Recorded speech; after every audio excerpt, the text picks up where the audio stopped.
Vamos a continuar entonces considerando el libro de Zacarías dentro del contexto en que lo estamos viendo, y vamos a pasar al capítulo número 2. Zacarías 2.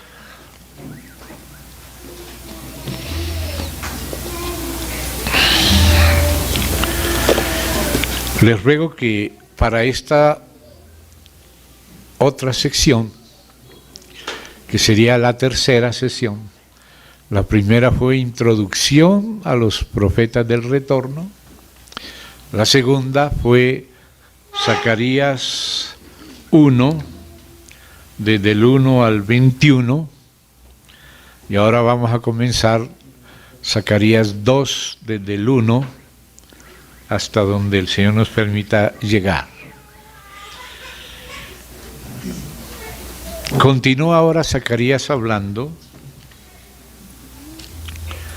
y dice: alcé después de lo que vimos en el capítulo 1, mis ojos y miré, y he aquí un varón que tenía en su mano un cordel de medir. Y le dije: ¿a dónde vas? Y él me dijo, y él me respondió, a medir a Jerusalén, para ver cuánta es su anchura y cuánta su longitud. Mire que ya desde el capítulo 1 se había mostrado interés del Señor por Jerusalén. En el verso 14 del 1 dice: así ha dicho Yahvé Sabaoth, se lee con gran celo a Jerusalén y a Sión. Y ahora va a medir a Jerusalén. Si la Jerusalén terrenal tenía medidas, cuánto más las medidas de la Jerusalén celestial, que aparecen allá en Apocalipsis 21 y 22, ¿no? Y aquí también aparecen esas medidas. Esas medidas se deben al corazón del Señor. Cuando estudiamos también el templo veíamos medidas. Aún en el Nuevo Testamento vemos medidas. Miren las medidas, porque todo esto, como se va desarrollando en continuidad, tiene relación. Por lo tanto, leamos aquí en Efesios capítulo 4, para que veamos esas medidas que tienen que ver con el Señor Jesús. Efesios, vamos a leer allí sobre las medidas.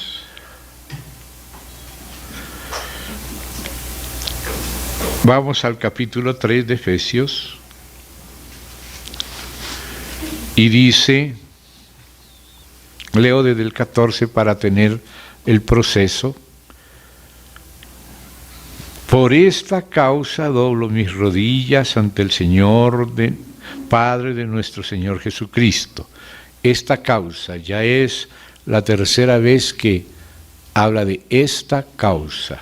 En el 1.15 habla de esta causa, y en el 3.1 vuelve a hablar por esta causa, y en el 3.14 continúa por esta causa. Hay una causa que es la de Dios, la de Cristo, la del Espíritu, la de los apóstoles, y espero que también sea la nuestra, amén, la de la Iglesia del Señor. Doblo mis rodillas ante el Padre, el Señor Jesucristo, de quien toma nombre toda familia en los cielos y en la tierra, para que os dé. Y aquí empieza a presentar un escalón, una escala de Betel. Y dice: os dé conforme a las riquezas de su gloria, y por ahí es que comienza todo. El ser fortalecidos con poder en el hombre interior por su espíritu. Entonces empieza aquí hablando del fortalecimiento del hombre interior, que es nuestro espíritu. Como Jesús también hablaba así: el que en mí cree, el que a mí viene, el que en mí cree, de su interior correrán ríos de agua viva. O sea, es el fluir del Espíritu de Dios a través del Espíritu nuestro, cuando nos volvemos al Señor y venimos a Él mismo. Cuando lo invocamos a Él podemos tener esa confianza, porque Él hizo la promesa: el que a mí viene, a mí. Que uno puede venir a la reunión sin venir a Él.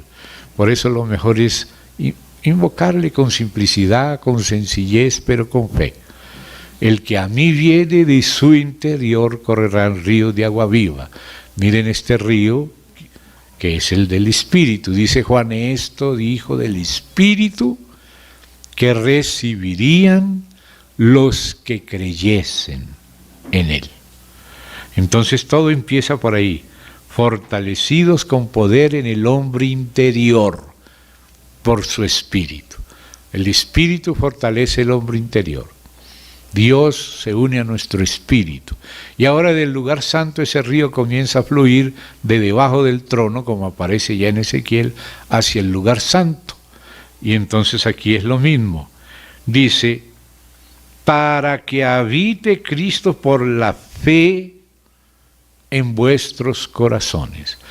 Acuérdese que el corazón, cuando tú tomas la palabra corazón en una concordancia exhaustiva, mejor que una breve, tú ves qué verbos se conjugan en las frases que hablan del corazón. Y ahí tú ves cuáles son las funciones del corazón. Y ahí descubres que lo mismo que se habla del alma, se habla del corazón, con una diferencia: que además de todo lo que se habla del alma, que se habla también del corazón, también se le atribuyen al corazón las funciones de la conciencia del espíritu. El espíritu humano tiene la función de la conciencia, tiene la función de la intuición, tiene la función de la comunión de espíritu.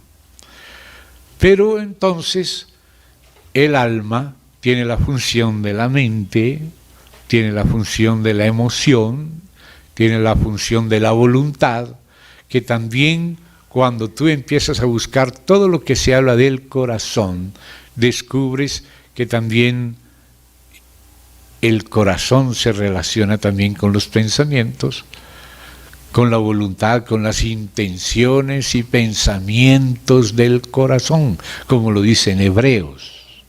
O sea que el corazón también piensa. Por eso se habla de los pensamientos del corazón, y se habla de las intenciones del corazón, y se habla también de amar a Dios con toda la mente y con todo el alma y con todo el corazón. Entonces vemos que esas funciones del alma, la de mente, la de emoción, la de voluntad, son también del corazón, solo que también aparece el corazón relacionado con la conciencia cuando habla de un corazón recto. Hay un espíritu recto y también habla del corazón, en cuanto dice: si nuestro corazón nos reprende, mayor que nuestro corazón es Dios, como dice Juan. O sea que la reprensión del corazón es la función de la conciencia del espíritu en el corazón. Y también se dice que del corazón mana la vida. La vida es el Señor Jesús, la vida es Dios nuestro Padre, le dio vida al Hijo, como el Padre tiene vida en sí mismo, así ha dado al Hijo el tener vida en sí mismo, y el Hijo es el camino, la verdad y la vida, y el que tiene al Hijo tiene la vida. Por lo tanto, el espíritu de vida viene a nuestro espíritu y de ahí corre hacia nuestra alma, y por eso es que del corazón mana la vida, es decir, es como pasar del espíritu al alma. ¿Ve? El corazón es como decir el alma más la conciencia del espíritu. ¿Ve? Entonces eso es el corazón. Entonces, en el verso 16 de Efesios 3:16, ahí habla de pasar del hombre interior al corazón. O sea, como quien dice, hacer fluir del espíritu al alma lo que recibimos de Dios. Ese pasar de uno al otro es el avance. El espíritu lo tenemos en nuestro espíritu, el de Dios lo tenemos en el nuestro. El espíritu de Dios, dice Romanos 8:16, da testimonio a nuestro espíritu, al nuestro, al humano, de que somos hijos de Dios. Entonces el Padre está en el Hijo, y el Padre y yo vendremos, dice Jesús, en el contexto de la venida del Espíritu, el otro Consolador. Entonces el Padre por el Hijo, por el Espíritu a nuestro espíritu. Y de nuestro espíritu empieza a circular el río hacia el lugar santo, del Santísimo al Santo. Del espíritu al alma, y por eso es que el arca que está en el lugar santísimo, que se corresponde con la parte más interior del templo, que somos nosotros el templo, entonces el lugar santísimo del templo es el espíritu humano. Pero fíjate que esa arca es llevada por aquellas barras, por aquellas travesas, ¿no? Esas barras que nos hablan de la circulación del arca. O sea, el arca está para ser llevada, para ser trasladada, para que circule. Y la circulación del espíritu primeramente es hacia nuestra alma por el corazón. O sea, el espíritu de Dios está en el nuestro, se ha hecho un solo espíritu con él, como dice Pablo a los Corintios, y también como dice en Ezequiel, es como decir el nuevo espíritu que Dios prometió que daría a los suyos, que Él pondría su espíritu en nosotros, nos haría andar. Y por eso es que cuando tú vas a 1 Corintios, las operaciones de Dios en nuestro espíritu pasan a nuestra alma. Por eso dice, oraré con el espíritu, pero oraré también con el entendimiento. Cantaré con el espíritu, pero cantaré también con el entendimiento. Ahí te das cuenta que no es lo mismo el espíritu que el entendimiento, sino que el entendimiento pertenece a la mente del alma y también, por lo tanto, al corazón. Pero entonces comienza del Padre al Hijo, del Padre y el Hijo al Espíritu Santo, y del Espíritu Santo a nuestro espíritu. Y es muy importante conocer la diferencia y a la vez la relación entre el espíritu humano y el espíritu nuestro, porque las cosas pasan del espíritu humano al alma humana. Por eso dice que del corazón mana la vida, es un fluir de adentro hacia afuera, del lugar santísimo al lugar santo. Muchas cosas a veces no se comprenden porque cuando entendemos de una manera hipercalvinista las cosas, no entendemos, y de hecho varios de los teólogos que son hipercalvinistas son dualistas o dicotómicos que confunden alma y espíritu. El espíritu se mueve y nos impulsa y nos inspira y nos da la gracia en nuestro espíritu y lo pone a disposición de la decisión de nuestra alma, pero no toma la decisión por nosotros. ¿Se da cuenta? Él puede moverse. Las vírgenes fatuas también tenían el espíritu en sus lámparas, pero no habían pasado a llenar las vasijas que se relacionan con el alma. Las vírgenes fatuas tenían aceite en la lámpara. Pero ¿cuál era la diferencia entre las fatuas y las prudentes? Que las prudentes tomaron también consigo aceite en sus vasijas. Entonces se da cuenta que el consigo, el sí mismo, el yo, es el alma. La Escritura dice, el Señor Jesús dice, ¿de qué le sirve al hombre si gana todo el mundo y se pierde a sí mismo? Y el otro evangelista traduce, si pierde su alma. O sea que el alma es el sí mismo, es el yo de la persona. Entonces tener aceite del espíritu humano no es lo mismo que tomarlo consigo en la vasija. El consigo se refiere al alma y por lo tanto la vasija se refiere al depósito del espíritu en el alma. La intención de Dios es que el espíritu circule del espíritu al alma, del espíritu al alma. Puede llegar al espíritu, pero uno no le abre puerta, ni toma, ni lo aplica con fe activa al alma. Tiene que circular el río del lugar santísimo al lugar santo. Tiene que circular de adentro para afuera. Pasar del espíritu al entendimiento. Y conforme es el pensamiento, es el sentimiento y así es la voluntad. Dios ilumina nuestro entendimiento y también simpatizamos con el Señor, y como confiamos en Él y contamos con Él, ahora tomamos una decisión no en la debilidad sino en la fortaleza, porque nos fortalecemos en el Señor con responsabilidad del Espíritu, creyendo que Él nos ayudará, como dice, abre la boca tú y yo la llenaré. O sea que el Señor nunca va a violar la elección que Él te dio a ti, por la cual te hace responsable y por la cual te va a juzgar, o si no, Él no te juzgaría. Por eso a veces personas no entienden, y le preguntaban, y dice Pablo que algunos van a decir, pero bueno, ¿quién ha resistido a su voluntad? Es como si el Señor, en vez de dejarnos escoger y hacernos responsables, Él no nos deja escoger. Pero Él sí nos deja escoger, pero sostiene nuestra elección con la gracia del Espíritu. Cuando se confunde espíritu y alma, entonces ahí se piensa que es la misma cosa y se queda uno esperando que sea Dios el que tome las decisiones por ti, y la Escritura dice que no es así. La Escritura dice que la respuesta de la boca es de Dios, pero la decisión del corazón, el propósito del corazón es nuestro. Eso está en Proverbios. Por eso se habla de obra de fe, ¿ve? Se habla y propósito de bondad. Dios, el Padre, el Hijo y el Espíritu, en nuestro espíritu, pase a nuestra alma, cumpla todo propósito de bondad. Ahí es cuando circula del espíritu al alma. Dios está en nuestro espíritu, si somos hijos de Dios, así sea vírgenes fatuas.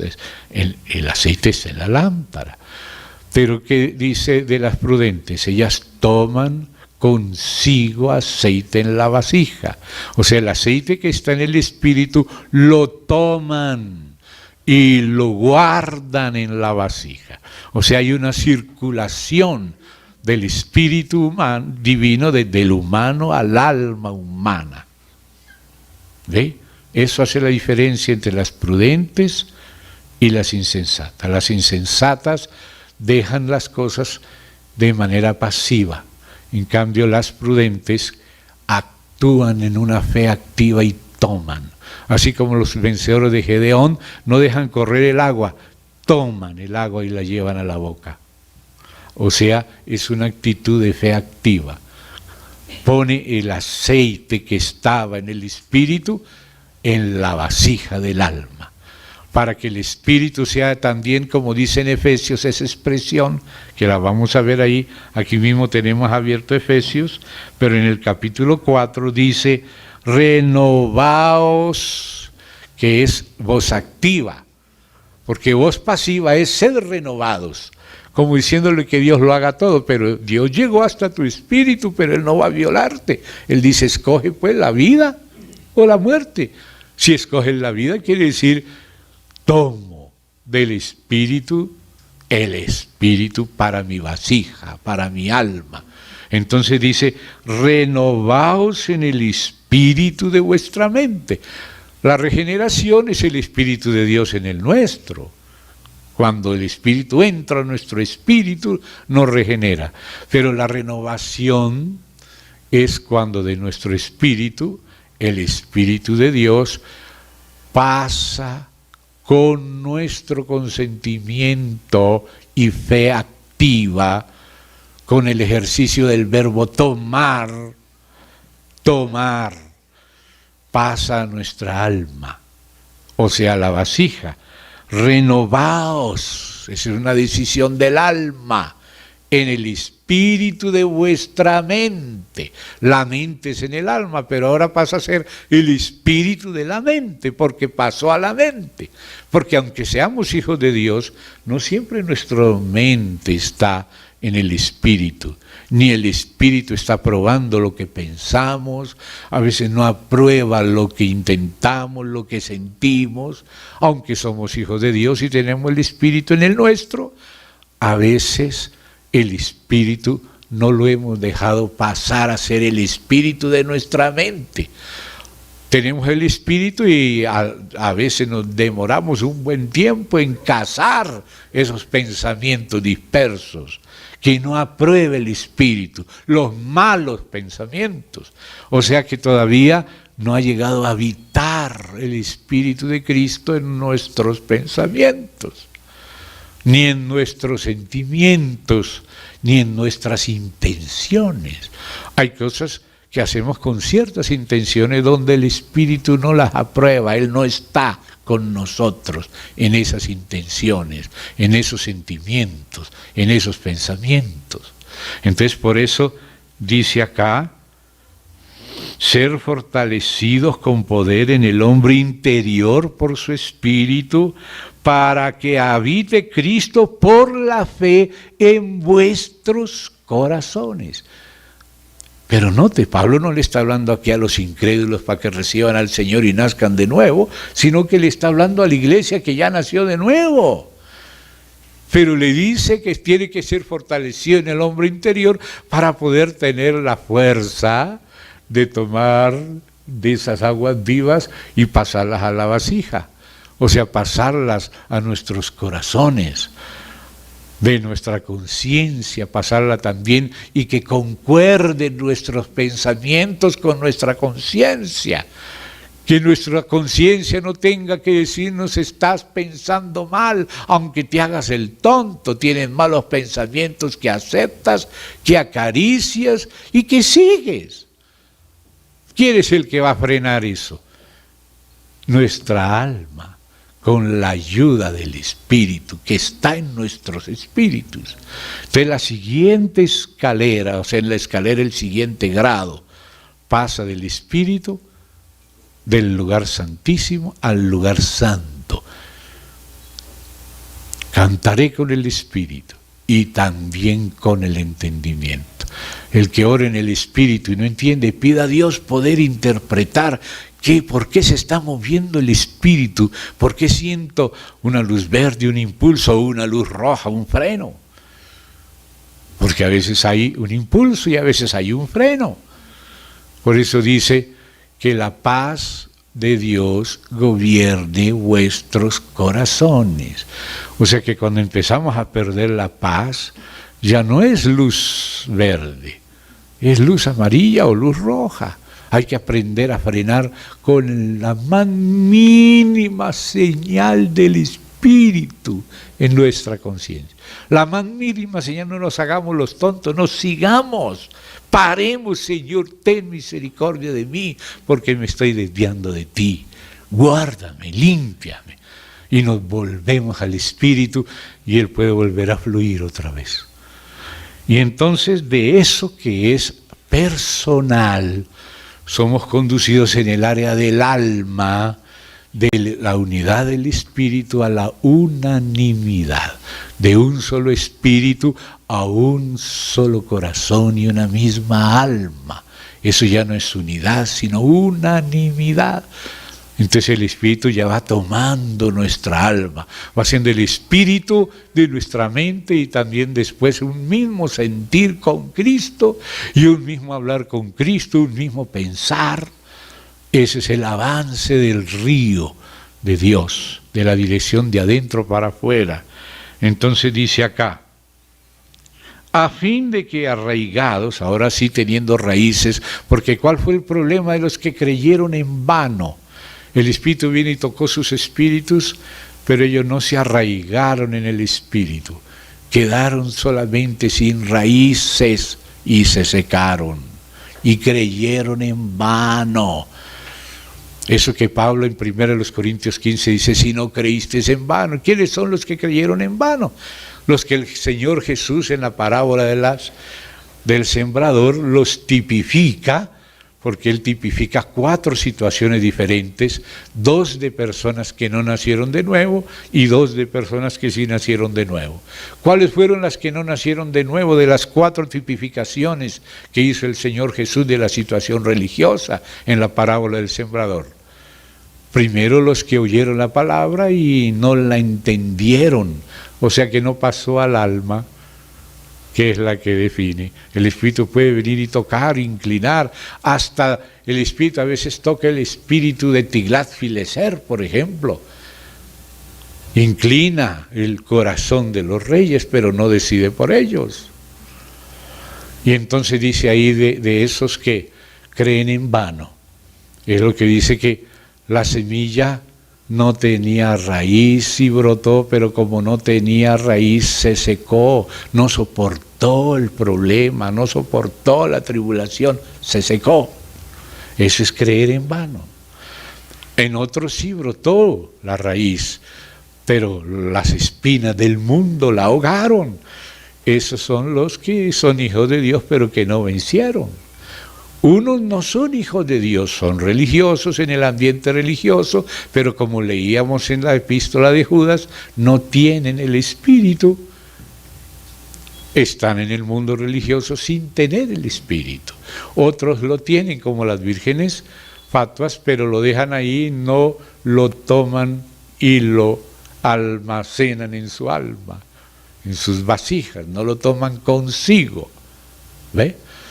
Entonces ahí es el caso de los que aunque nacieron de nuevo, algunos los que nacen de nuevo, sí son ahogados por los espinos, pero nacieron de nuevo, solo fueron ahogados, o sea, no fueron vencedores, pero sí fueron creyentes que les va a tocar un entrenamiento y un tratamiento en el milenio,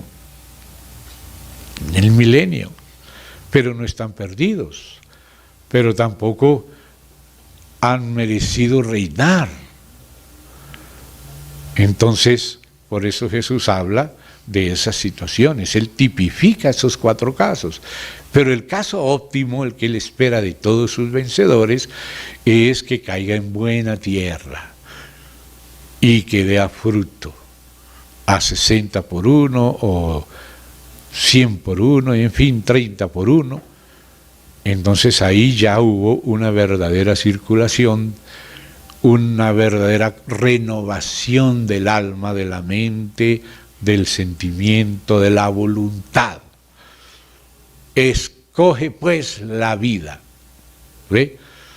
Entonces ese es tomar, pasar, dejar circular del espíritu, de la lámpara, a la vasija, que es el alma. Pero eso es para que algo suceda en nuestra alma. Todo ese trabajo interior del espíritu y nuestra conciencia es para ir trabajando nuestra alma. Y ese es el siguiente versículo, dice, a fin de que arraigados, o sea, con raíces en el Espíritu de Dios, que está en el nuestro, y cimentados en amor, que ya pasa eso a nuestra alma, seáis plenamente capaces de comprender. O sea, vamos comprendiendo poco a poco, pero la senda de los justos es como la luz de la aurora, que va en aumento hasta que el día es perfecto. Amén. O sea que va en aumento, esa es la senda. La luz nos va iluminando nuestro entendimiento. Por eso es que en el nuevo pacto Él pone su espíritu en nosotros y nos hace andar en sus caminos y escribe en nuestros corazones y en nuestras mentes lo que viene desde su espíritu, por nuestro espíritu, para que nuestro pensamiento, nuestro paradigma sea el de Dios y no el nuestro propio o el statu quo de nuestra cultura, de nuestro medio, no, que realmente el Rey sea el Señor. Y no nuestra propia cultura, nuestra propia alma. Dios quiere que tengamos alma, pero que la tengamos en sintonía con su espíritu. Amén. Y entonces ahora dice algo más. a fin de que arraigados y cimentados en amor, ahora pasa a la unanimidad.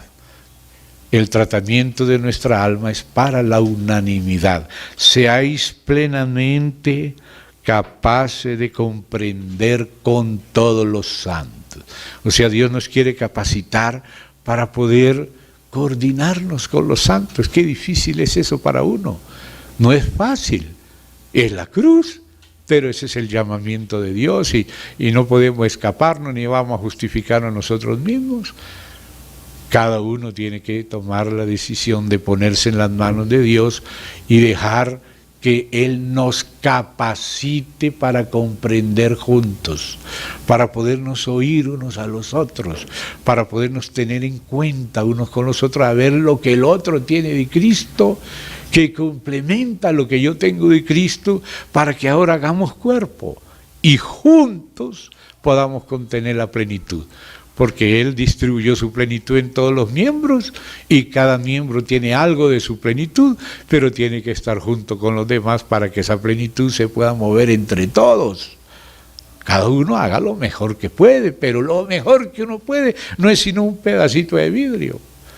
Si un vaso se rompe, ¿cuánta agua te cabe en un pedacito de vidrio? Unas gotitas. Pero si todos los pedacitos son restaurados en un vaso, ahí caben no solo unas cuantas gotitas, sino todo un litro, ¿me entienden? Entonces cuando lo que el Señor va haciendo en nosotros nos ayuda a complementarnos, a valorarnos, a respetarnos, a apreciarnos, ahí Cristo puede llenarnos a todos, que ese es el objetivo. Dice que habite Cristo por la fe en vuestros corazones, ya está en el corazón, pero todavía el corazón soy yo solo, en mi alma, con mi espíritu, gracias a Dios, pero dice, a fin de que arraigados y cimentados en amor, seáis plenamente capaces de comprender con, ese es el concilio, el consenso, el urim tumim, donde cada piedra tiene una estructura interior diferente, pero es preciosa igualmente que la otra, pero no refleja la misma luz del mismo color. La luz del Señor es una sola, pero cada uno está en su ángulo, cada uno está con su función, hasta con sus traumas, y refleja la luz según la estructura interna de la piedra. Entonces la misma luz cuando entra en un zafiro es reflejada con color azul según la estructura simétrica del zafiro, que es el trono de juicio, la piedra de Dan, la piedra de la justicia, porque el zafiro es bien simétrico. Entonces Cristo es justicia, pero Él también es mansedumbre, también es otra cosa. Y otros aspectos de Cristo se reflejan en otros hermanos distintos a como se reflejan en ti, pero es la misma luz de Cristo, pero Cristo no anula el color que tú le des, porque Él te dio un temperamento, has tenido una historia y algunos sufrimientos, y has tenido unas sensibilidades especiales que otros no tienen porque su vida ha sido diferente. Hay cosas que para ti son indiferentes y tú no te das cuenta, pero alguien que ha sufrido algo tiene sensibilidad en unos aspectos que tú no tienes o que yo no tengo. Entonces va a reflejar la luz con color verde o con color anaranjado como el topacio o rojo como el rubí. Y todas esas piedras son el reflejo de la luz única, que es el color blanco, que tiene todos los colores dentro de ella. Cuando la luz blanca se descomponen todos los colores, pero la que aprovecha el rojo del blanco es el rubí. La que aprovecha el verde del blanco es la esmeralda. La que aprovecha el anaranjado del blanco es el topacio. Y así, la que aprovecha, cada piedra aprovecha un color del blanco. Y el blanco todo está reflejado en un arco iris, como alrededor del trono donde está el Señor, es un arco iris, donde en la misma luz del Señor, por aquí se ve roja, y por aquí se ve amarilla, y por aquí se ve verde. ¿Y qué es el Urim Tumim? Es la respuesta de Dios en la armonía de todos los colores. ¿Qué significa Urim Tumim? Luces. Tú tienes una luz desde un ángulo. Aquí hemos comparado cómo cuentan las bienaventuranzas Mateo desde su ángulo y Lucas desde su ángulo. Resulta que a Mateo no se le ocurrió decir que junto con las bienaventuranzas el Señor también había hablado los ayes. Pero cuando tú te la versión de Lucas de las bienaventuranzas, te das cuenta que Lucas recordó junto con las bienaventuranzas también los ayes. Aquí varias veces nos referimos a eso. A veces Lucas dice así, bienaventurados los pobres. Y no le pone lo de en espíritu. Pero Mateo le dice en espíritu, porque él no era pobre físicamente, él era rico, él había sido publicano. Mateo dice, bienaventurados los que tienen hambre y sed de justicia, porque él no tenía hambre y sed, porque él tenía dinero. Pero Lucas dice, bienaventurados los que tienen hambre y sed. No dice de justicia, sino de frijoles, papa, carne, jugo de naranja, etc. Los pobres de comida, los pobres de bebida, también tienen una bienaventuranza, serán saciados. Hace poco una hermana de Argentina tuvo una visión donde veía varias ciudades que no eran todavía la Nueva Jerusalén, porque la Nueva Jerusalén es después del milenio, pero las personas mueren en Cristo y viven en ciertas instancias espirituales. Y hablaba, el Señor le mostraba a esta hermana, una hermana argentina, le mostraba una parte de una ciudad donde los que habían tenido hambre eran saciados, y los que habían tenido sed también eran saciados. Y habría una sesión que era de niños, otra sesión eran los recién convertidos, y otra sesión eran los vencedores maduros. O sea que el Señor tiene para todos un lugar donde cada uno es tenido en cuenta como Él es, cómo ha sido su historia, y el Señor a todos los trata, y a cada uno según lo suyo propio. Amén, hermanos.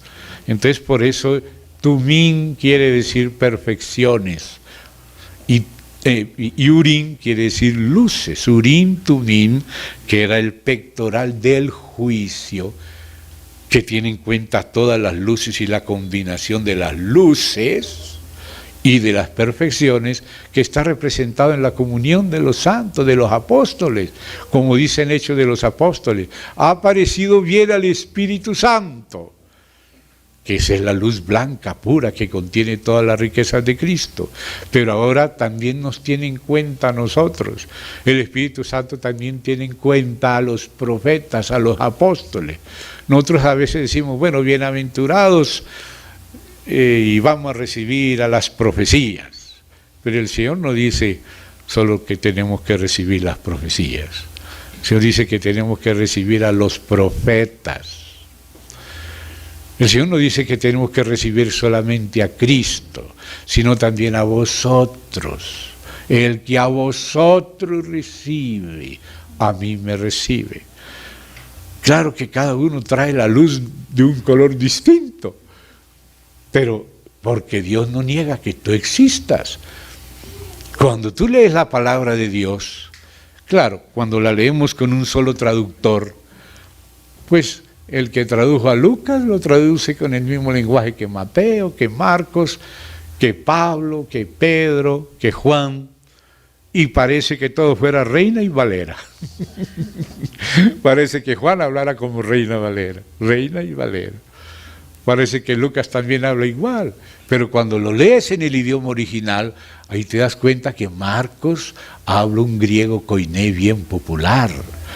En cambio Lucas habla un griego ático, clásico, pone los nombres propios de las enfermedades, porque él era un médico, pero Marcos no era un médico. Pedro era un pescador, entonces cuando tú lees la primera epístola de Pedro, como le ayudó Silvano, a quien el mismo concilio se valió de Silvano para que labrara el acta, la carta del concilio, pues como Silvano era una persona culta, y dice Pedro, yo por conducto de Silvano les he escrito, así como aún el concilio escribió por medio de Silvano, entonces el color de Silvano está en la carta del concilio de Jerusalén de Hechos 15 y está en la primera de Pedro. Cuando lee la segunda de Pedro, que Pedro estaba solito y sin Silvano, se nota más popular y más pescador. O sea que cuando lees en el griego de segunda Pedro es el griego del pescador Simón Pedro. Tiene el color y el sabor de Pedro. Solito Pedro, pero cuando lees la primera de Pedro, ahí ves que está Silvano, también, un poco más culto, un poco más griego, y es como hay hermanos que le da el Espíritu algo muy bien, pero si no saben ortografía, pues ponen punto donde debe ser coma, ponen coma donde debe ser punto, y quizá haya otro hermano que por algún motivo conoció un poco más de ortografía, como Silvano, entonces le pone el punto donde es solo coma, le quita la coma y le pone punto donde es para parar, y respirar, y la idea empezó en otro lado. Entonces fíjese que el estilo de Amós es diferente al estilo de Ezequiel, de Isaías. No todos son Reina y Valera. ¿Ve? Cada uno se nota quién es. Si tú escuchas que alguien dice el espíritu todo inclusivo del Dios trino procesado, tú sabes que está hablando el hermano Whitney Lee, ¿verdad? Porque él habla de esa manera. Pero si dice lo que hemos visto y oído y tocaron nuestras manos tocante al verbo de vida, ya sabes que es el apóstol Juan.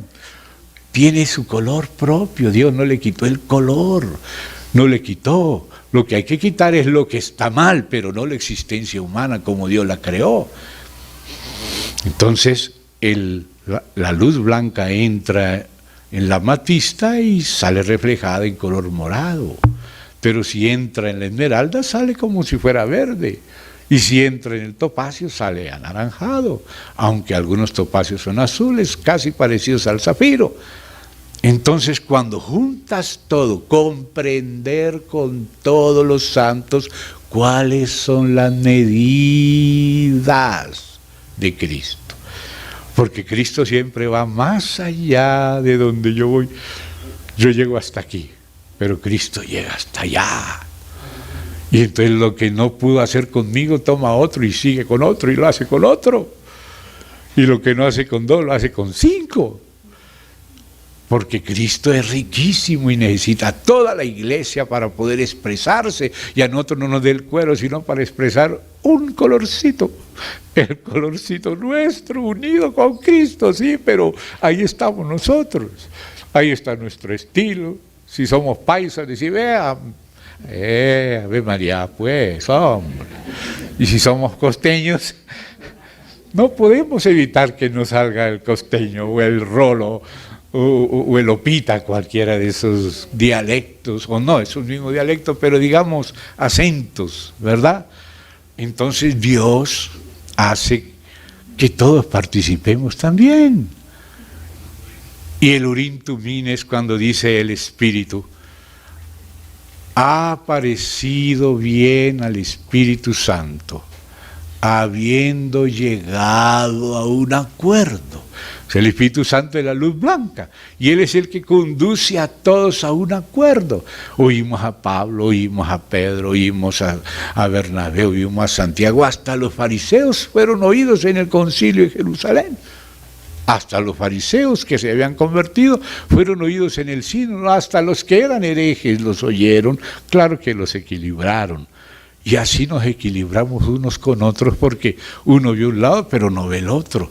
Uno tiene sensibilidad en algo, por ejemplo, ninguno sino Mateo tuvo sensibilidad en la excepción a la regla de recasamiento. Tú lees a Marcos, que es prácticamente Pedro, y él habla la regla pero sin excepción. Lucas, que andaba con Pablo, también habla la regla sin excepción. Pero Mateo 2 veces menciona la excepción, Quizá eso que dijo Jesús no le pareció tan importante a los otros, sino lo principal.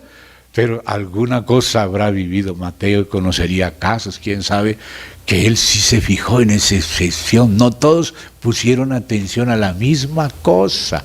Por eso es bueno oír y comentar entre todos y oírnos a todos y ver los distintos ángulos, porque algunos Dios los pone a un levita, va en el noreste, otro en el nordeste, o no, noroeste, noreste, sudeste, suroeste. No todos tienen el mismo ángulo. No todos lo tienen, y por eso Cristo tiene que ser visto desde todos los ángulos, porque las riquezas de Cristo las capta en la iglesia como iglesia. Claro que tú tienes que ser honesto y hacer lo mejor que tú sabes y brindar lo mejor que tienes, pero no imponerlo, lo dejas a que el Espíritu lo use con quien quiere, que la iglesia si lo valora o no, unos lo van a valorar, otros no, para otros no es importante, en cambio otros sí. Y otro quiere grabarlo, y otros quiere transcribirlo, a otros ni le importa, claro que sí, lo de él sí le gustaría que lo graben, y lo ve, pero lo de otro no. Las diferencias es por causa de que estamos en ángulos distintos, tenemos estructura interna distinta, como las piedras preciosas, no son iguales y por eso sus colores, que vienen de la misma luz, que no es luz propia de ellos, es la luz de Dios que entra en las personas y cada una la refleja con su propio color. Pero Dios es tan misericordioso que incluye nuestros colores. Por ejemplo, usted ve primero a los Corintios y dice Pablo, bueno, acerca de esto no tengo mandamiento del Señor, pero doy mi color, o sea, mi opinión, como quien ha alcanzado misericordia para ser salvo, y cuenta lo que tiene certeza que es del Espíritu, pero él es sincero en decir que no lo escuchó del Señor, pero que sí tiene conciencia que está diciendo lo mejor que ha aprendido del Señor y da su opinión. Uno pensaría que lo más elevado sería, así dice el Señor, eso era en el Antiguo Testamento. Pero en el Nuevo Testamento hay espacio para dar su opinión en el Espíritu. Y Dios tomar en cuenta tu opinión y meterla en su documento canónico. Hubiera sido todo el libro de Jesús, pero no es de Jesús solo, sí es Jesús, Jesús está en Pablo. Pero Pablo expresa a Jesús desde su ángulo, según su ministerio, con un color que es el de Pablo. Y Juan tiene otro color. ¿Qué es lo primero que aparece en las epístolas de Pablo? Pablo, siervo de Jesucristo, apóstol por la voluntad de Dios, no por medio de hombre, ni por hombre. Note, Pablo parecía bien, se notaba bien Pablo, ¿verdad? Pero Juan no menciona a Juan. Cuando empieza a mencionar los discípulos, cómo los fue llamando el Señor, empieza por Andrés y por Pedro y pasa por encima del tercero y cuarto, que es el propio, Andrés y Pedro son dos hermanos, Jacobo y Juan. No menciona a Juan porque no quería mencionar a Juan, no menciona a Jacobo porque no quería mencionarse el mismo. Y en el libro de Juan no aparece con el llamamiento de Jacobo y de Juan. Y luego menciona a Felipe. Y luego menciona a Natanael, y luego menciona a Mateo, y después menciona a Tomás. Los menciona en el orden en que fueron llamados, mas él mismo no se incluye él, y para no incluirse él no incluye a Jacobo. Ahí se da cuenta que la personalidad de Juan era muy diferente. Le ganó la carrera a Pedro, pero no entró. Dejó que entrara Pedro primero a la tumba. Ven la característica diferente de Juan. Era una calcedonia que siempre tiene el efecto de sacar la luz de sí y hacerla aparecer por otro lado. Esa es la calcedonia, tiene un movimiento de estrógiro, así se le llama. Cuando la luz entra, da la vuelta y sale por otro lado. El discípulo a quien Dios amaba, ¿quién sería? Pues era Juan. Y el otro discípulo, fulano y el otro, y Andrés y el otro. ¿Quién era el otro? Era Juan. Pero él no dice Pablo. Él dice el otro, Juan. Se da cuenta, personalidades distintas. No podemos nosotros querer cuadricular con nuestro temperamento personal a los demás. Unos son flemáticos, otros son coléricos, otros son sanguíneos, otros son melancólicos, y no podemos nosotros. Dios lo hizo así. Es una cuestión del hígado, es una cuestión del vaso, de la sangre. El temperamento es según la constitución genética. Entonces tú vas a ser un melancólico, ¿lo vas a hacer sanguíneo? No puedes. Y viceversa, tampoco puedes. Dios hizo todos. Fíjate que hay 4 temperamentos básicos y otras 8 combinaciones. Hay 12 temperamentos y 12 apóstoles. No todos son iguales, o sea que tú no trates de ser igual a otro, ni que el otro sea igual a ti. Aceptémonos como somos, porque Cristo es tan rico que Él puede ser reflejado por todos. ¿Ve? Y tú eres sensible en unas cosas y otros en otras cosas. Los evangelistas tienen una sensibilidad tremenda por las almas. Todos la tenemos un poquito, pero los evangelistas la tienen más acentuada. Los maestros tienen una acentuación más en la verdad y los pastores en el apacentamiento. Y a veces nosotros despreciamos a los otros porque no son como nosotros, pero no podemos ser unos iguales que otros. La igualdad es que tenemos el mismo Cristo, pero cada uno lo refleja desde su estructura interior. La piedra que tú eres refleja a Cristo desde un ángulo, con una sensibilidad, y por eso necesitamos ser tratados en el alma para poder comprender con todas las medidas de Cristo. Todo esto tiene que ver con las medidas de Cristo. Las medidas de Cristo van a ser las medidas de la ciudad, porque es Cristo formado en la esposa como esposa, y esa es la Nueva Jerusalén, y esa es la que está tipificada en el templo del milenio, inclusive en el tabernáculo del desierto, y también en el templo de Salomón y en el otro de Zorobabel, con Esdras, que lo adornó, y también en la propia iglesia. Esas son las medidas. Entonces, eso es importante entenderlo, que hay medidas de anchura, medidas de largura, y que son medidas de la ciudad de Dios. Jerusalén quiere decir ciudad de la paz, de la paz. Hoy Jerusalén está dividida en el barrio judío, en el barrio copto, en el barrio armenio, en el barrio musulmán. Pero entonces, ¿qué nos dice aquí? Termino aquí en Efesios. Dice: seáis plenamente capaces de comprender con todos los santos cuál sea la anchura. Al Señor le caben más personas en el corazón que a nosotros, y Él tiene que ensanchar nuestro corazón, como le decía Pablo a los Corintios: ensanchad vuestro corazón. ¿Y qué dice más? La longitud de Cristo. ¿Hasta dónde llega Cristo? Los amó hasta el fin. Yo digo, no, hasta aquí, ya no aguanto más. Pero el Señor aguanta hasta el fin. Y si de verdad lo queremos seguir a Él, Él es capaz de llevarnos hasta el fin. O sea, hasta la flor de harina, para poder ser amasados como un solo pan. Y ese es un trabajo, hermano, que no es para predicar. Eso no es para predicar. Eso es para vivir. Involucra nuestros pensamientos, nuestros sentimientos, nuestra voluntad, hasta nuestro sistema nervioso, los músculos, las ganas o desganas. Ese es el trabajo del Señor, la longitud, la profundidad y la altura. Y de conocer, pero ya no es de manera personal, sino colectiva, el amor de Cristo que excede a todo conocimiento. O sea que vamos conociendo, pero no paramos de conocer. Todavía hay más que conocer. Y no solo intelectualmente, sino en espíritu y en verdad.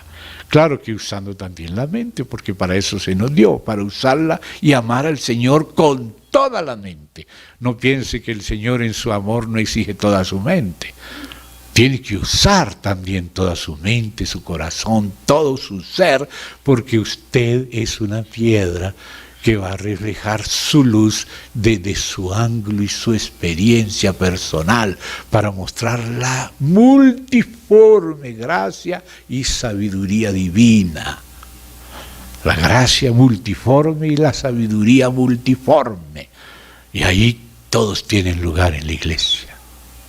Entonces dice así, todos los que están en Cristo, para que seáis llenos, note que ya es plural, no que cada uno sea, sino vosotros juntos seáis llenos de toda la plenitud de Dios. La plenitud según las medidas de Cristo, que son las de la Nueva Jerusalén. Mire qué equilibrada es la Nueva Jerusalén, es una pirámide, el largo, el ancho, el alto son iguales. ¿Ve? Y ahora habla aquí en Zacarías de las medidas. Le dije, ¿a dónde vas? Él me respondió, a medir a Jerusalén para ver cuánta es su anchura. Vamos a ver cómo está saliéndonos Jerusalén. ¿Cómo va su anchura? Uy, es muy estrecha todavía. Entonces hay que seguir trabajando con otros cuernos, con otros hornos. Y dice,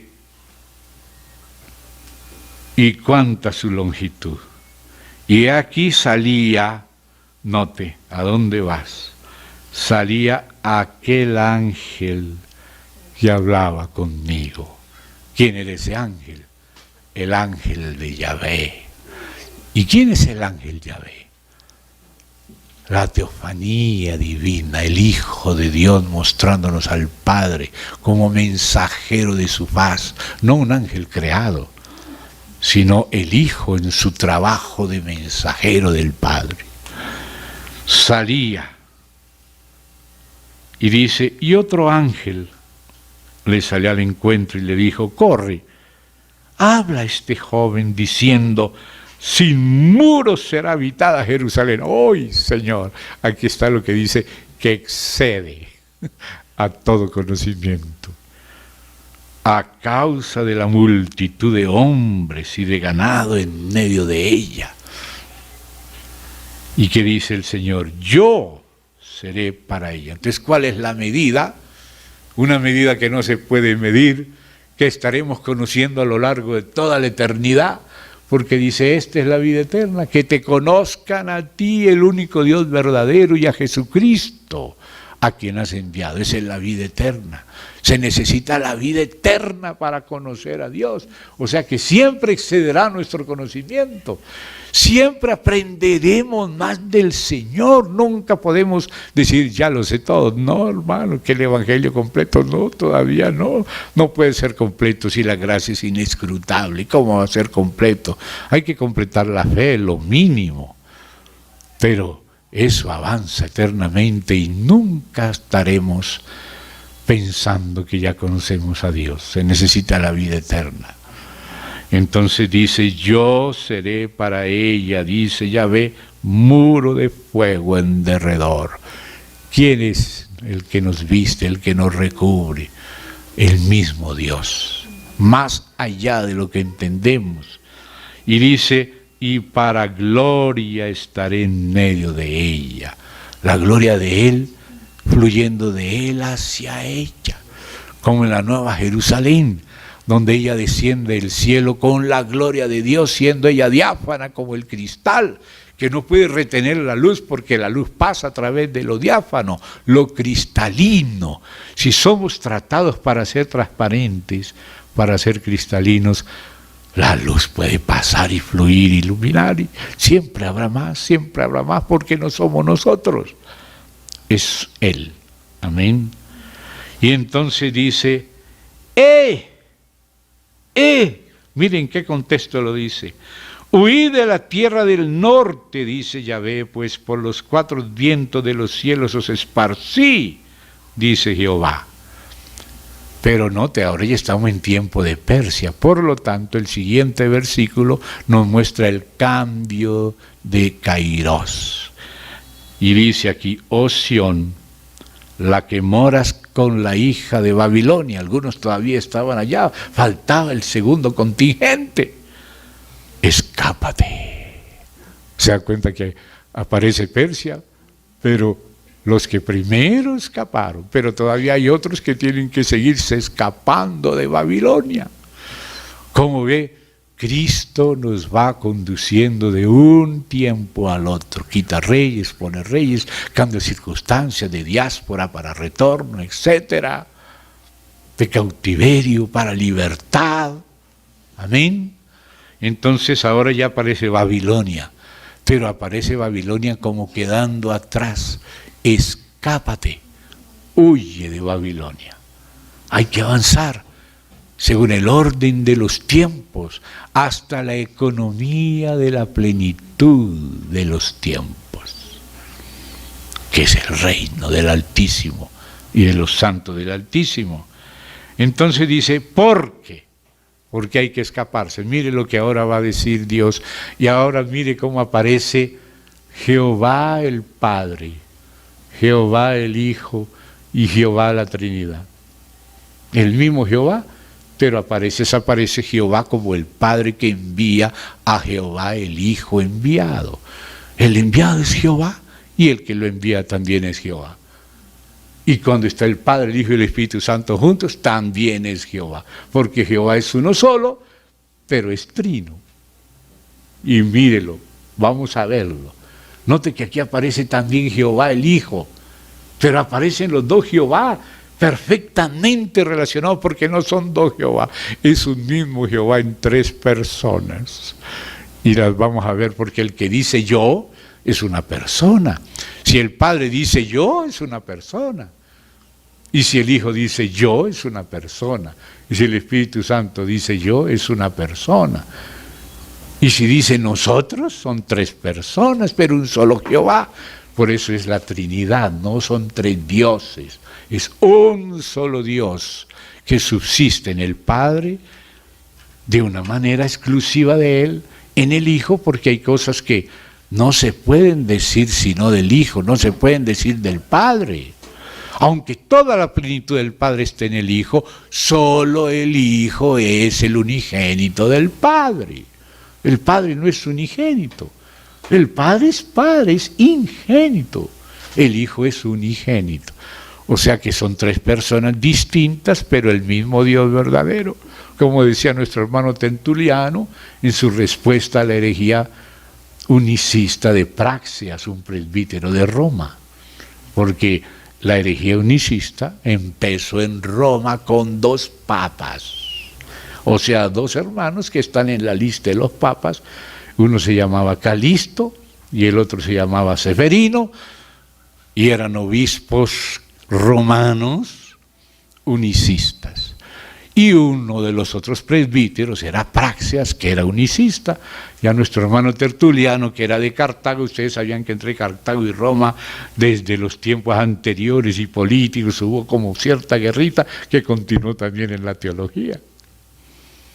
Pero no por ser cartaginés o ser romano, se buscaba era la verdad. Y Tertuliano escribió un libro que se llama Contra Praxeas. Quienes lo quieren leer está en la biblioteca, solo que hay que traducirlo al español. Y ahí en ese libro Tertuliano explica, y de ahí salió esa frase famosa que se ha repetido por 21 siglos, un solo Dios verdadero y tres personas distintas. Eso fue la conclusión del estudio de la Biblia que tuvo Tertuliano, que en ese libro Contra Praxeas refuta el unicismo. Y fue Tertuliano el que usó por primera vez en latín la palabra trinitas, de donde viene la palabra Trinidad. Pero aquí, sin usar la palabra Trinidad, porque no había nacido Tertuliano. Sin embargo, vamos a ver cuando el Padre dice yo y muestra su persona, y cuando el Hijo dice yo y muestra su persona.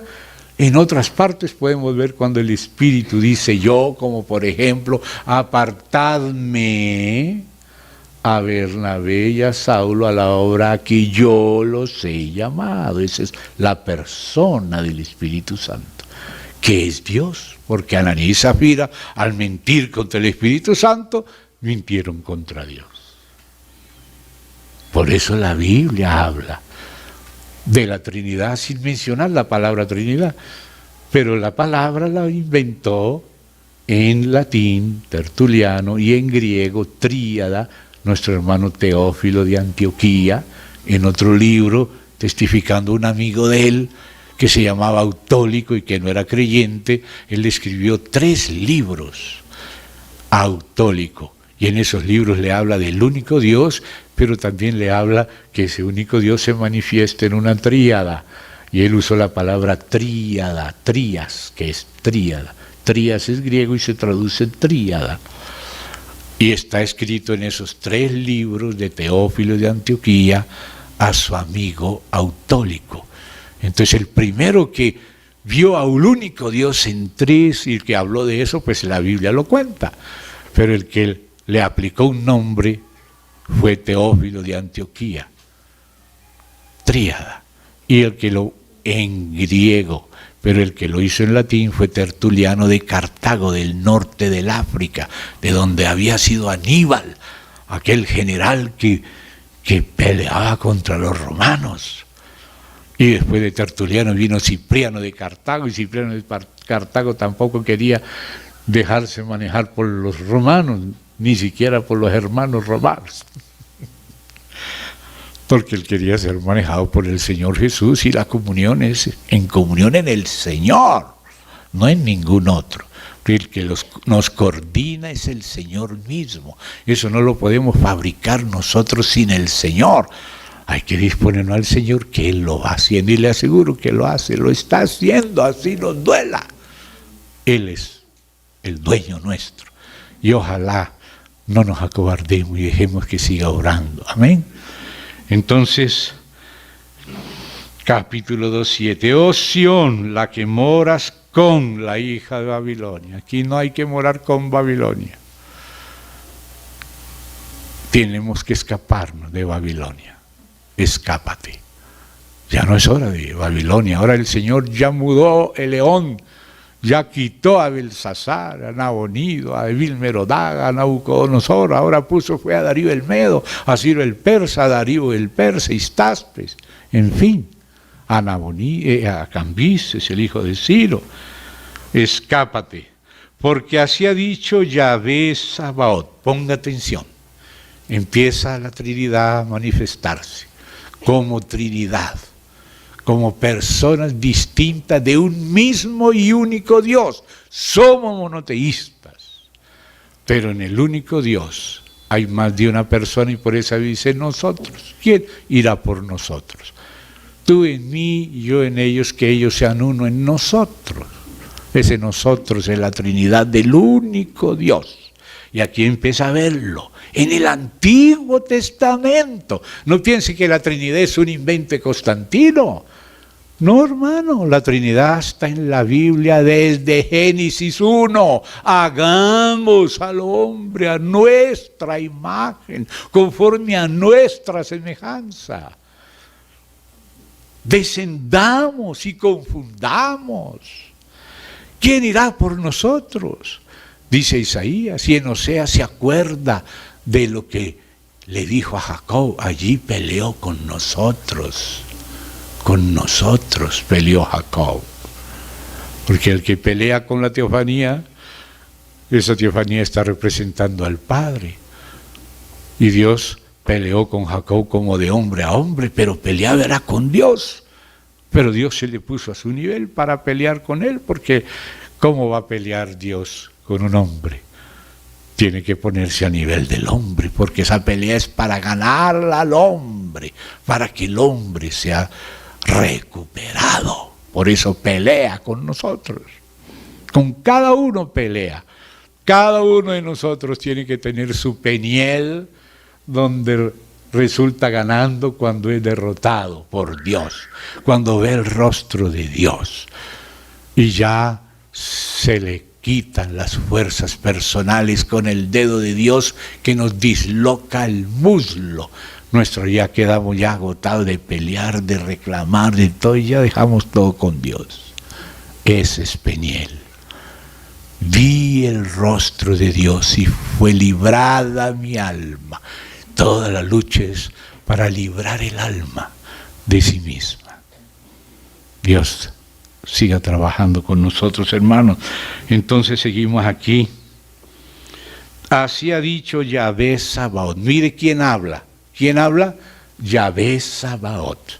Ahora, ¿qué dice Yahvé Sabaoth? Note que va a hablar aquí el Yahvé. Mire lo que dice Yahvé Sabaoth. Así ha dicho Yahvé. Tras la gloria me enviará Él.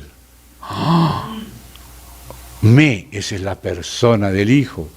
Es la persona de Yahvé Sabaoth que habla. Pero está hablando de ser Yahvé Sabaoth enviado por Él, por el otro Yahvé Sabaoth, que no es otro, es otra persona, pero el mismo Yahvé Sabaoth. ¿Ve el misterio? Léalo otra vez. Mire el versículo. Así ha dicho Yahvé Sabaoth, o sea, el Hijo. Yahvé el Hijo. Ahora ya aparece el Hijo como el propio Yahvé, pero enviado por Yahvé. Hasta aquí era un varón entre los mitos, en la hondura, el ángel de Yahvé que hablaba con Zacarías. Y ahora resulta que era el propio Yahvé, enviado de Yahvé. El Yahvé enviado es el Hijo, pero también es Yahvé. Es Yahvé enviado. Así dice Yahvé Sabaoth. Tras la gloria me enviará Él. ¿Se da cuenta? La persona me enviará, es la persona del Hijo. Pero también está la persona del Padre que lo envió a Él. Él me enviará. Tras la gloria. Oiga, ¿para dónde es que lo envía? Tras la gloria. Él, todo el Padre lo hace para Él va a ser glorificado, pero Él también va a llevar muchos hijos e hijas a la gloria. Él es enviado tras la gloria. Él vino de la gloria y vuelve a la gloria, pero con muchos hijos e hijas. Esa es la casa verdadera, ser edificada. Jehová enviado tras la gloria. Y ahora dice así. Me enviará Él a las naciones que os despojaron, porque el que os toca, toca a la niña de su, o sea, del ojo del Padre, no solo del ojo del Hijo, del ojo del Padre. Toca a la niña de su ojo, pero ¿quién está hablando aquí? Yahvé Sabaoth, pero está hablando del ojo de ¿quién? De su Padre, no solo el del Hijo. El de su Padre. ¿Se da cuenta la Trinidad cómo empieza a perfilarse? Y cómo empieza a aparecer Cristo aquí avanzando los capítulos. Ya no vamos sino en el 2, pero ya sabemos quién es este Yahvé enviado, que va a aparecer también en el 3. Pero fíjate en el 2 cómo sigue. Porque he aquí yo, note la persona de Yahvé, el Hijo, que es el que está hablando, porque está hablando es el Hijo. Yo alzo mi mano sobre ellos, o sea, las naciones que despojaron a Israel, el Señor alzó su mano, y serán despojo a sus siervos. O sea que los siervos del Señor van a usar algo de las naciones para someterlas al reino de Dios. Y dice, y sabréis que Yahvé Sabaoth, mi Padre, me envió. O sea, Yahvé Sabaoth es el Padre. Pero aquí está hablando Yahvé Sabaoth, el Hijo, que el Padre envió tras la gloria. Y ahora Él dice, esa es la persona del Hijo. En el principio era el Verbo, y el Verbo, el Hijo, estaba con Dios, el Padre, y el Verbo también era Dios, también era Yahvé Sabaoth, pero el Hijo. ¿Se da cuenta? ¡Qué maravilla! ¿No es esta la espina dorsal? No solo de Zacarías, sino de toda la Biblia. El Padre revelándose por medio del Hijo, y formándose en medio, llenando a su iglesia por medio del Espíritu. El Padre y yo vendremos cuando venga el otro Consolador, y haremos morada con ellos. Aleluya. Ese es el trabajo de Dios. Ese es el plan de toda la Biblia. Ese es el misterio de Dios y Cristo. Esa es la economía divina. Entonces dice, sabréis que Yahvé Sabaoth me envió. ¿A quién? A Yahvé Sabaoth enviado. El Padre al Hijo. Canta y alégrate, hija de Sión, porque he aquí vengo y moraré en medio de ti, ha dicho Yahvé. Este es Yahvé todo, Padre, Hijo y Espíritu. Cuando viene el Espíritu, viene el Hijo. Cuando viene el Hijo, viene el Padre. No me ha dejado solo el Padre. El que me envió, conmigo está. Y cuando viene el Padre y el Hijo, es la manera como viene el Consolador, que no habla por su propia cuenta, sino lo que oye del Hijo y del Padre. Si ven la Trinidad, hermanos, aquí, en el Antiguo Testamento, hermano, no había que esperar al Nuevo, ya está en el Antiguo. Ahí vemos el yo Padre, el yo Hijo, y en otros versículos aparece el yo Espíritu Santo. Entonces dice aquí, y se unirán muchas naciones a Yahvé en aquel día. ¿Cuál día? Cuando Él venga a morar entre nosotros. Porque antes Él visitaba, pero desde que vino Cristo y el Espíritu Santo, ahora Él es el Espíritu habitante, mora en nosotros. Entonces dice más, y dice, y entonces, como dijo Jesús, ¿no? Entonces conoceréis que Yahvé Sabaoth me ha enviado a ti.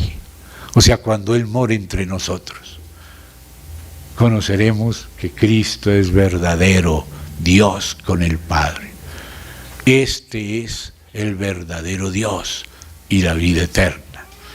El Hijo que manifiesta al Padre, que contiene y canaliza al Padre por el Espíritu. El Padre en el Hijo, y el Padre y el Hijo en el Espíritu, y el Espíritu en la iglesia, o sea, en la casa de Dios. Amén. En el templo de Dios, que va a restaurar Zorobabel y Yeshua. Entonces, ¿me toleran un poquito hasta las 6? Para dejar aquí iniciado, dice, cuando habló de la santa morada, dice, y Yahvé poseerá a Judá su heredad en la tierra santa, y escogerá aún a Jerusalén. Todavía incluso habla del futuro. Calle toda carne delante de Jehová, porque Él se ha levantado de su santa morada. O sea, se levantó del cielo para estar en la tierra. Me mostró al sumo sacerdote Josué, que este mismo Josué es Jesúa, que es Yeshua, que tiene exactamente el mismo nombre nuestro Señor Jesús, y es un símbolo de Él.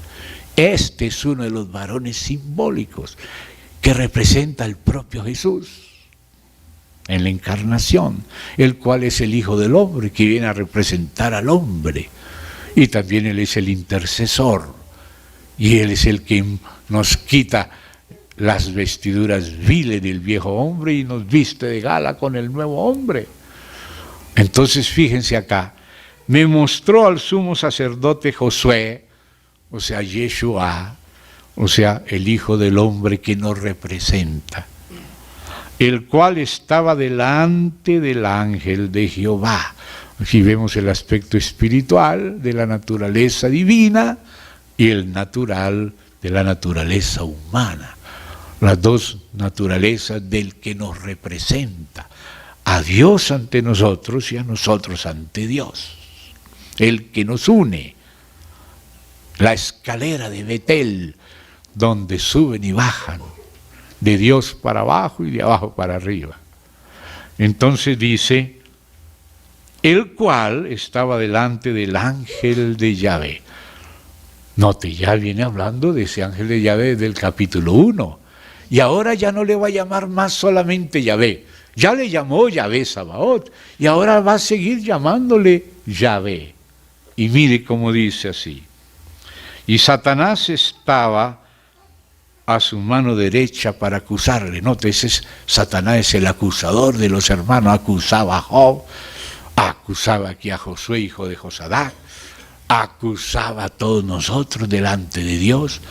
Es el mismo, el acusador, la serpiente antigua, la que comenzó acusando a Adán y a Eva, viene acusando a todos los hombres, pero dice, ellos le vencieron por medio de la sangre del Cordero, la palabra del testimonio de ellos, y menospreciando su vida, la vida de su alma hasta la muerte.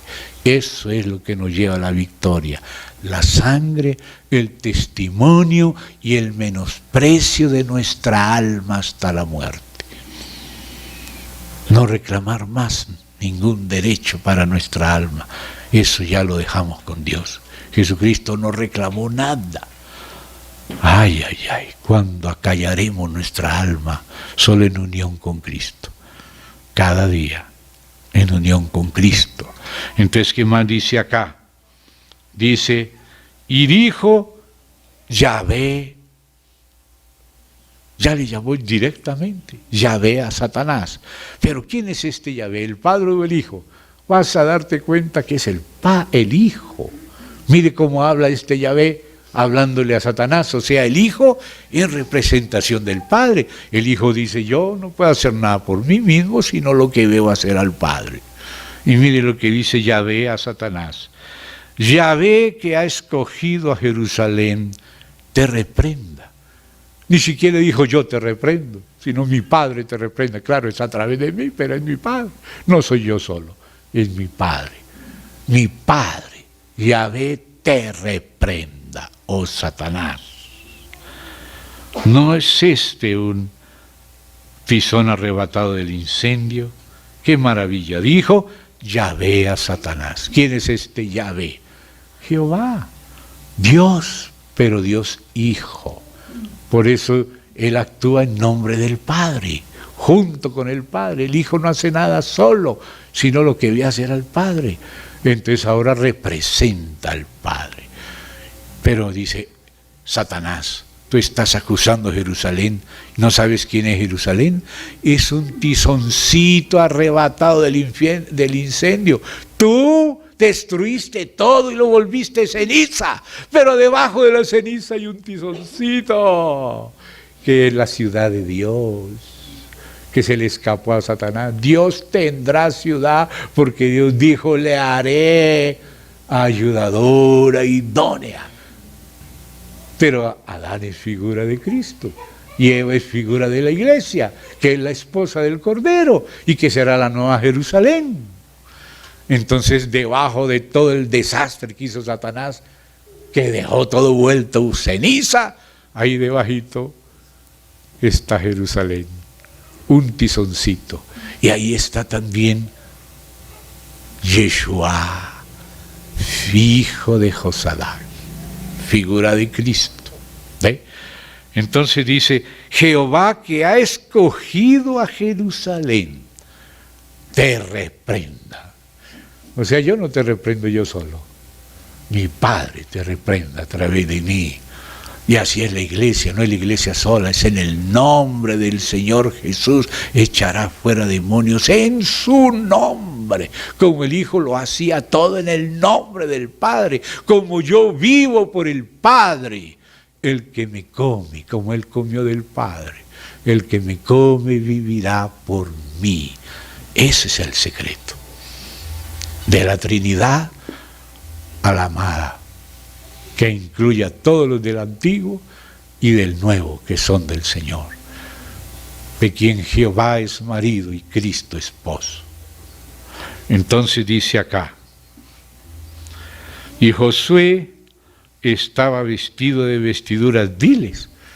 Aquí pasó a orar una querida hermana y dijo, Señor, gracias a Dios, que no es por lo que nosotros somos y hacemos, sino en base a tu sangre. No solo una, varias oraron en el mismo espíritu. Entonces uno tiene conciencia que en uno mismo no es nada, y por eso es que nos queda la última esperanza y la única, que es Jesucristo. Entonces dice, estaba vestido de vestidura blanca y estaba delante del ángel. ¿Cuál ángel? El ángel de Jehová. ¿Quién es? Jehová, el Hijo enviado del Padre. Por eso este ángel tiene que ir con mayúscula.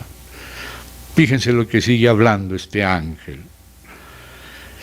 Y habló el ángel y mandó. Oh, este ángel tiene poder para perdonar pecados. Piensa, ¿y cómo Jesucristo perdona pecados? ¿Quién es este? Si solo Jehová puede perdonar pecados, pues sí, para que sepáis que el Hijo del Hombre tiene poder para perdonar pecados. A ti te digo, levántate, toma tu lecho y anda. Y aquí es la misma cosa. Dice, mandó este ángel, que ya sabemos de quién viene hablando, el que hablaba con él, el ángel de Yahvé, el que apareció a Moisés en la zarza ardiendo y le dijo que él era yo soy el que soy, y que aquí se le llama Yahvé. Este es la espina dorsal de Zacarías. Y dice así, mandó a los que estaban delante de él diciendo, quitad esas vestiduras viles. Y a él le dijo, mira que he quitado. O sea, él se la quitó y mandó a otros que se la quiten. Como él se la quitó, los demás se las tenemos que quitar. ¿No es así? Hermanos, si Dios perdona a una persona, ¿cómo nosotros no lo vamos a perdonar? ¿No es así? Quitadle y yo he quitado de ti tu pecado. Y yo te he, eso voy a hacer explícito lo que está implícito, yo te he hecho vestir de ropas de gala. Le he quitado el viejo hombre y he revestido del nuevo. ¡Qué maravilla! Después dijo, pongan mitra limpia sobre su cabeza, porque este será el sumo sacerdote, figura de Cristo.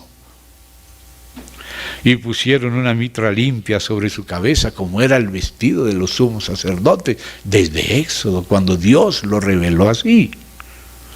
Y le vistieron las ropas, y vea que ese ángel era el de Yahvé, y el ángel de Yahvé estaba en pie.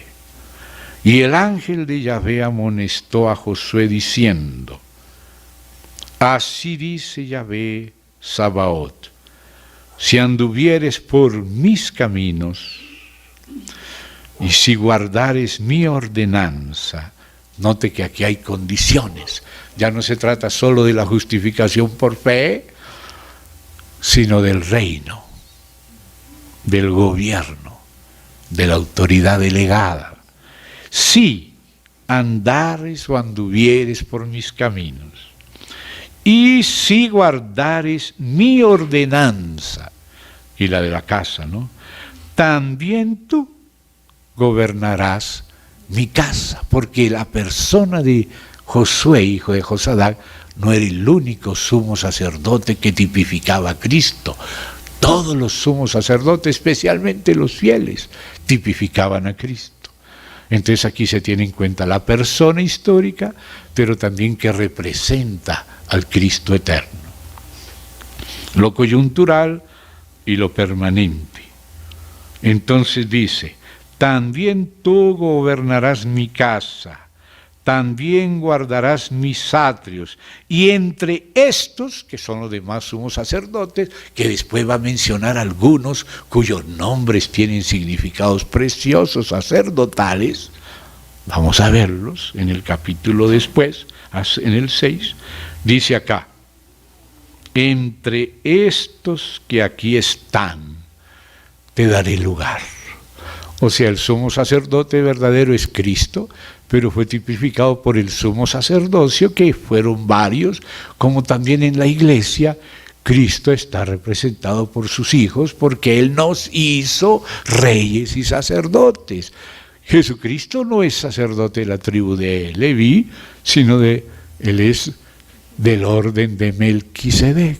El sacerdocio del Nuevo Testamento es de Melquisedec, que Cristo hizo en el Nuevo Testamento sacerdocio a todo su pueblo del Nuevo Testamento.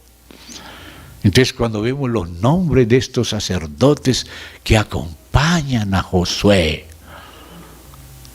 Ahí está tipificado primero Cristo y también tipificado aquellos que Cristo en Él mismo hizo también sacerdotes. ¿Ve? También sacerdotes. Entonces mira lo que dice acá. Entre estos que aquí están, vamos después a ver los nombres de algunos de ellos, te daré lugar. Escucha pues ahora, Josué sumo sacerdote, tú y tus amigos que se sientan delante de ti. O sea, ahí vemos cómo de lo individual pasa a lo corporativo, como Cristo hace que descienda el óleo de su cabeza a la barba y hasta el borde de las vestiduras, el cual nos hizo reyes y sacerdotes para Dios, su Padre, un reino sacerdotal que Dios quería que lo fuera todo Israel. En el capítulo 19 dice que es para todo Israel. Fueron los propios israelitas que no se pusieron del lado de Dios y le tocó a Dios trabajar con los que sí se pusieron, que fue la tribu de Leví, que ahora actúan en nombre de todos. Pero Dios quiere eso para todos y por eso cuando llegue el Nuevo Testamento, ahora sí son todos los sacerdotes, todo el pueblo adquirido por Dios es nación santa y real sacerdocio. ¿Ve? Pero ¿cuál es nuestro sacerdocio? Cristo formado en nosotros. Amén. Ese es el nuevo hombre, las vestiduras ahora de gloria, no las viles del viejo hombre. En el viejo hombre no hay nada. Escucha pues ahora, Josué, sumo sacerdote, tú y tus amigos que se sientan delante de ti. Eso es como en lugares celestiales, ¿no? Porque son, y pongan atención a esta palabra, varones simbólicos. Por eso les decía que hay que leer esto en varios niveles. Si leemos esto solo en el plano antiguo histórico, no vamos a ver todo lo que Dios está diciendo, porque Dios aquí está diciendo que estas personas que están en esto de la recuperación de la casa, Josué y junto con él estaba Zorobabel y también había otros sacerdotes que vinieron y que hay una lista larga, tanto en Esdras como en Nehemías, y algunos de ellos fueron coronados junto con Josué. ¿Ve? Son varones simbólicos, no solo históricos. Si fueran varones históricos, no simbolizaban nada, era cosa de la historia, pasó la historia, se acabó. Pero como simbolizan algo, entonces esta historia que estamos leyendo, este cambio de vestiduras por otros, esta delegación y coronación de autoridad, y esto que ellos hacen, edificando la casa, todo eso es un símbolo. O sea que tenemos que leer la historia y entender que esa historia es un símbolo, y que lo que ellos son y ellos hacen es un símbolo. O sea que tenemos que, lo que fue antes va a ser otra vez, lo que leíamos que nos enseñaba Salomón, aquello que fue, ya es. Y Dios restaura lo que pasó. Lo que fue es el símbolo. Lo último es lo simbolizado. ¿Se da cuenta? Por eso cuando leemos a este profeta, tenemos que leer en el plano gramático histórico y también en el plano simbólico, porque son varones simbólicos. Por eso a veces profetizan sobre el segundo templo y de pronto está hablando del tercero y de la venida del deseado de las naciones. Está hablando en dos planos, porque el segundo es figura del tercero y el primero del segundo y así. ¿Me entienden, hermanos? Por eso esta mañana enfatizábamos esos pasajes de Salomón en Eclesiastés como hijo de David, simbolizando al Cristo que edificaría casa, Jehová. Amén, hermanos. Esta frase, varones simbólicos, es muy importante. ¿La vieron? ¿Sí la vieron?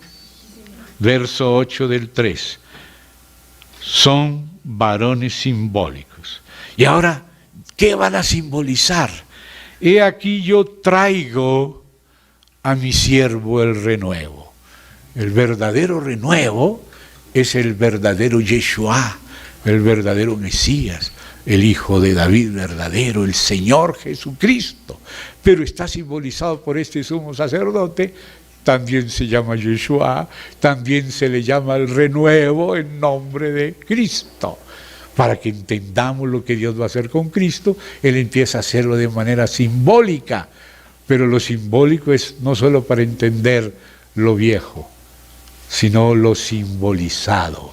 O sea que hay que tener una lectura en otros planos, y no solo en el gramático histórico, también en el simbólico, porque hay también la edificación de la iglesia, que está simbolizada por la edificación de estos templos, tanto el de Salomón como luego el segundo templo, que levantó Zorobabel con Jesuá y el remanente, y también con la iglesia, y también con el milenio, porque la tipología avanza y pasa también al milenio con los vencedores, y sigue hasta la Nueva Jerusalén.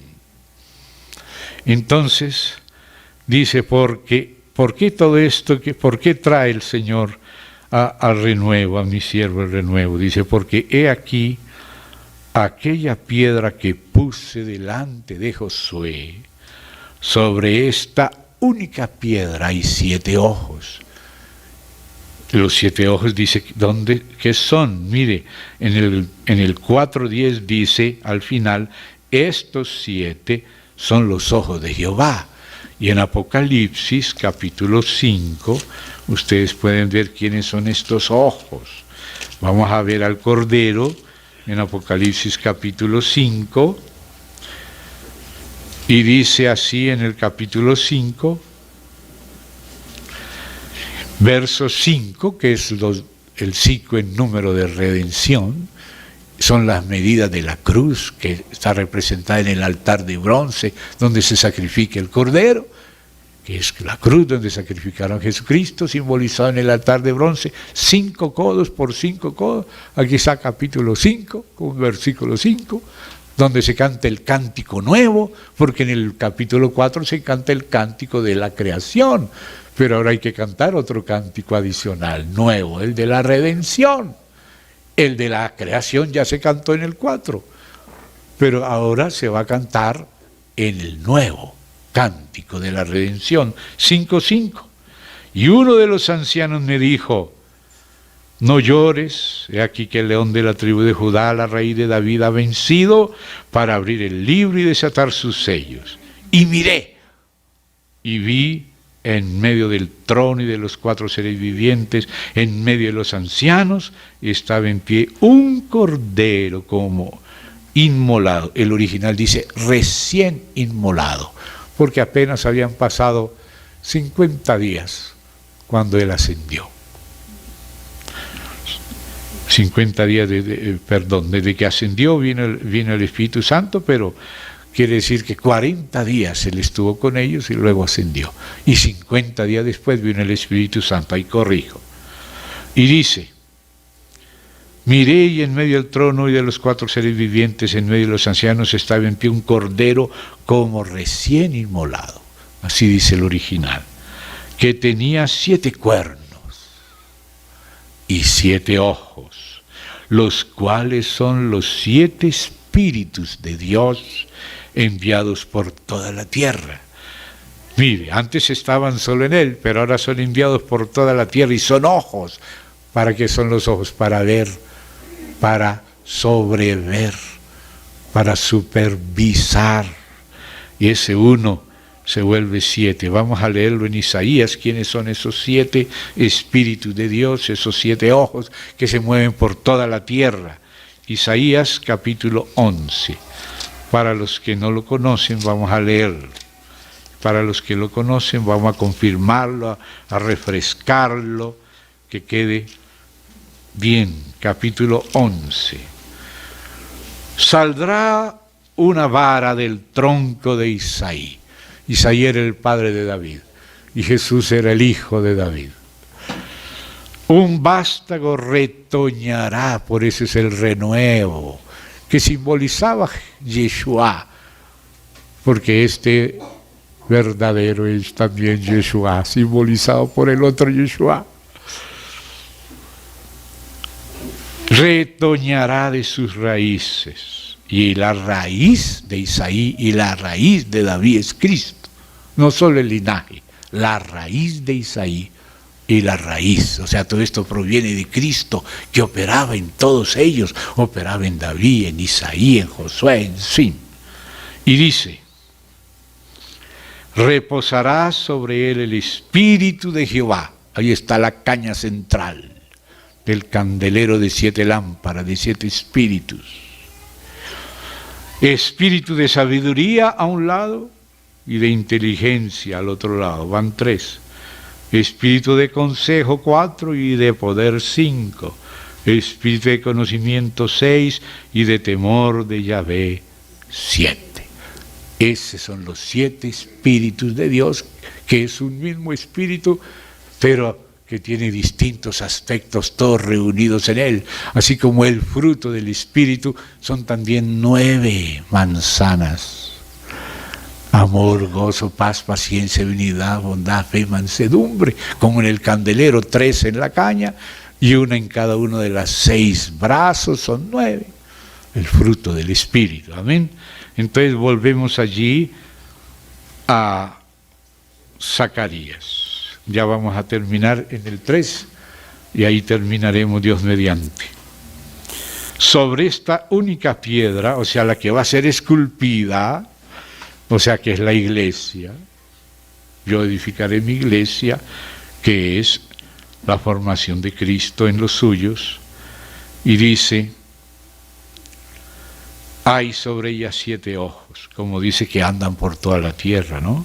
He aquí yo grabaré su escultura, dice Yahvé.